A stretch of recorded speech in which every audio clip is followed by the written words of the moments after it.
Welcome back, friends. So today we're going to talk about a very interesting subject. You made profit for your client. What's in for you? I get a lot of complaints with a lot of virtual assistant, Mr. Sanjay. You know what? I've been working for this client and I've improved their sales to this and that and that. But my salary is still the same. They don't want to improve my salary. I tell them that's not your client's fault. You are making that fault yourself for yourself. You need to educate your clients. You really have to educate your clients. And the way you educate your clients is from day one when you negotiate with them. Okay, from day one. You tell your client, what are you expecting from me? Or what are you expecting from a freelancer that is going to give you results? And they say, well, my ACOS is extremely high.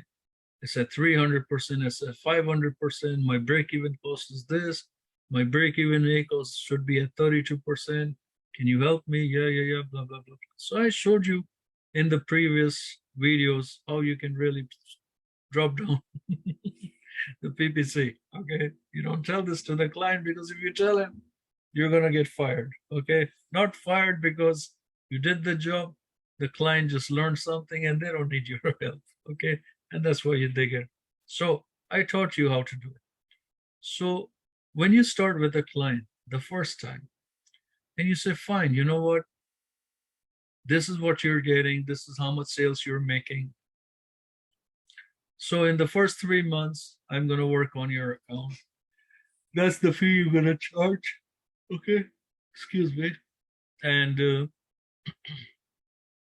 if I get you results, you got to ask the client, what are you expecting? Let the client say, blah, blah, blah. And you say, okay, if I come halfway, will you benefit me from making it 50% better for you? Not 100%. If I make it 50% better for you from what you're asking, will you help me? Will you improve my salary? And that is going to make, that is going to make the client think about this, because what you're asking, what you're telling the client, say, listen, if you are making $5,000 sales today in a month, and I improve it to $7,500 sales a month, or if I am improving by 2,500, will you take care of me also? Because, and the client gonna say, no, that's what I'm paying you for, so that you can improve. Say, I agree. But think about it for a second, Mr. and Mrs. Seller. Think about it for a second. Let's say I increase your business by another $2,500. I'm not asking a lot. All I'm saying is you increase my salary by the 25% or the 50% that, let's say, for example, you're working for this client at $600 a month and you improve their sales by 50%. And you tell them, you know what? I'm not asking you for a lot of money. The only thing I'm asking, can you make my salary $750 instead of $600? I mean, you're only raising my salary by $150, but I'm improving your sales by $2,500. Means $2,500 into 32%. You're just making a good amount of money from my services. Means you're making almost $800. If you give $150 away, you still make an extra $650. Most of the time, the seller will agree with you. They're going to say, yeah, of course, if you're going to increase, why not? I take care of it. Most of the times, they will not agree with you. And then you tell them, okay, if I meet what you are expecting, would you improve my salary? Means if they're expecting $20,000 sales a month and you meet their expectations with what I taught you in the past, what strategies you can use to really improve the sales, would you be willing to pay me extra 25%? Because, I have some good techniques I have some really amazing techniques that I can make your sales go pro for what you're asking, or probably even higher. But I just want to know. Well, the seller is going to say, well, first you reach there, then I'm going to say it. And that's when you object. You don't agree to it. We say, no, I'm going to do my best to improve your business.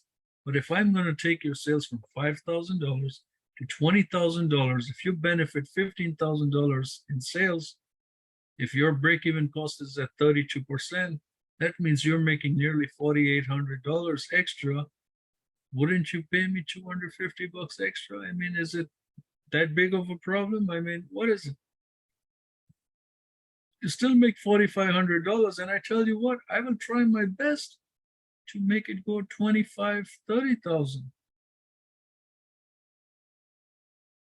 You have to bring it to the attention of the seller that, look, the seller are going to say, okay, let's do it. And when they say, let's do it, make sure you get it signed. Make sure you get it signed on a piece of paper that they have agreed to, because let's say in the next 2 weeks, 3 weeks, you improve that sale to 20,000, you better get a lot, a lot more payment than what they were paying you. And that is how, see, you have to ask. If you don't ask, they're not going to pay you. So if you are working on a seller's account 6 months, 12 months, and improving, and they're not taking care of you, it's not the seller's fault. It's your fault, my friend. Because you're not educating them, you're not demanding them, you're not telling them that, listen, if I want to, I can be at 20, I can keep your sales at 10,000. I don't care. You're paying me anyway. So you tell them, look, I'm going to treat your business as if it's my own business. I'm going to do anything and everything to make it very successful. Well, how will I benefit? And if you don't ask these questions, you will not benefit. Don't be scared. Out of 100 freelancers, you're the probably one asking the question, and that is going to ring a bell to the seller's brain. They'll say, oh, everybody said they can do it, but nobody demanded a fee. This person is serious. I like it. And yeah, I mean, if you can if you can double or triple my sales, I don't care, 250, 500, even $1,000. I don't care. I will pay you. And that's how you make money in this industry. You gotta ask. If they say no, it's okay. It doesn't mean that you stop your work and everything. You continue, you do your best and deliver the results, and let them decide later on whether you guys are worth it or not. But if you don't ask, they will never know. All right. So I hope you guys learned something here. Wish you all the best. I'm going to go to my next topic of this course, which is how to earn $100 to $2,500 doing audit only. Okay, see you then.